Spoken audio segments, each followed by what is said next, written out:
prvom rade vám chcem opäť poďakovať za všetku podporu v podobe lajkov, komentárov a odberov, čo zanechávate u mojich videí a dúfam, že sa vám bude rovnako páčiť aj toto video. Už v minulom videu som vravela, že by som chcela robiť zhrnutie, na akých outingoch som minulý rok bola a prípadne povedať nejaké príhody k ním. A keďže je už február, tak je asi najvyšší čas.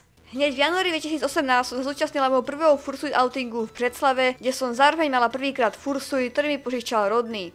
Celý outing bol strašne super a strašne som si ho užila. Nebudem tento outing rozkecať do detailov, pretože som práve o ňom robila už v minulosti video, ktoré máte keď tak hore v karte. Jednu príhodu ale predsa len spomeniem. Ako sme tak kráčali v tých suitoch, tak za nami prišla jedna týpka a každému, včetne mňa, začala dávať do ruky jej malé decko, aby si ho s nami vyfotila.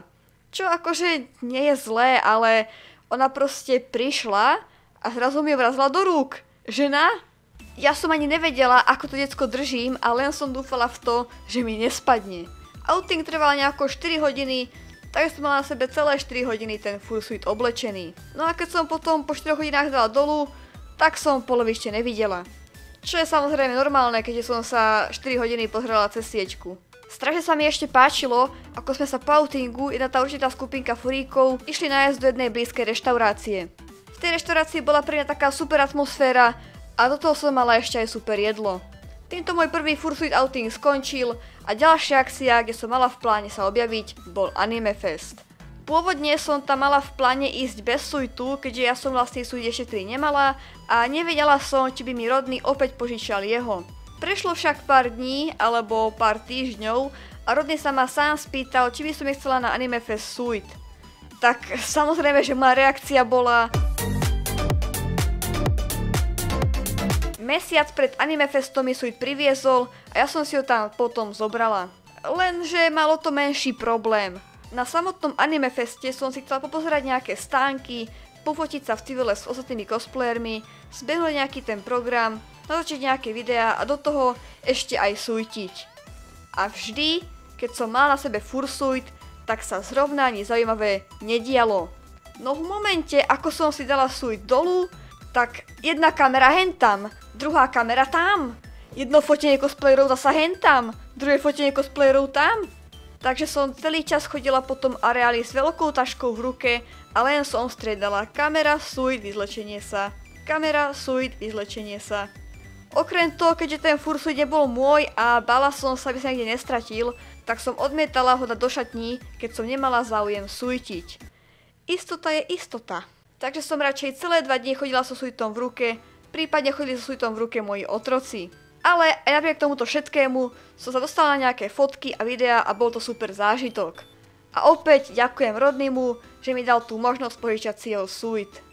Tento rok pôjdem na Anime Fest opäť a tentokrát v mojom suite. A dostávame sa k môjmu poslednému outingu za rok 2018. Ja viem, nebola som na veľa outingoch. Tento outing sa odohrával na konci septembra v Brne v parku Lužánky. Najprv som stále premýšľala, či tam mám ísť alebo nemám ísť, a som tam nakoniec išla. Bolo to už obdobie, čo som točila na tento YouTube kanál, no nemala som veľa odberov a celkovo o mne veľa ľudí nevedelo. A stále nevie. No aj tak ma prekvapilo, že sa našlo pár furíkov, ktorí povedali: aha, to je Ogi. A ja som bola taká, že... Ty ma poznáš? Mali sme veľké šťastie, že zrovna v deň outingu vyšlo perfektné počasie, že nebolo ani teplo a ani zima. Keď sme sa prezliekli, tak sme najprv nejaký čas boli pred šatňou, kde ma zrazu ruky a napájal to so mnou do globusáka. Okrem toho sme tam robili tamný rituál a sme nakoniec vyrazili po určitej trase. Pofotili sme sa na rôznych miestach v parku a zaujali aj náhodných okoloidúcich. A taktiež nemôžem spomenúť, ako si jeden furík menom Atiko lahol na zem a neviem prečo, ale prišlo mi ako dobrý nápad si lahnúť na neho. Potom prišli ďalší furíci, ktorí si lahli alebo doslova aj skočili priamo na nás a vznikla z toho jedna veľká kopa furitrešu. Popri tej všetkej záťaži som mala potom problém trochu dýchať a to ani nehovorím o Atiko, ktorý celú našu váhu držal na svojom bruchu. Ale žiadny strach, bol v pohode, ale nezávidím. Potom tam Atiko komusík šlohol bicykel, nešlohol, ale požičal.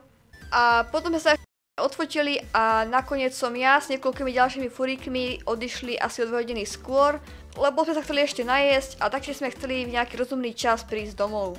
Tak a to sú všetky outingy, kde som bola za minulý rok.